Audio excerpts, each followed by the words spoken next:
নমস্কার।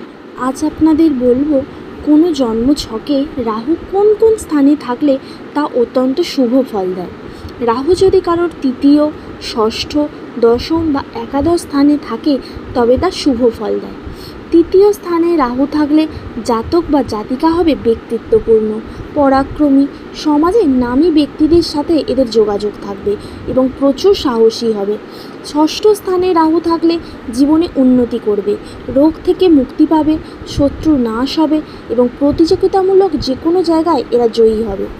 দশম স্থানে রাহু থাকলে কর্মজীবনে উন্নতি হবে, পরিশ্রমের থেকে এরা বেশি অর্থ উপার্জন করবে, ফাটকামূলক কার্যকলাপে ইনকাম করবে।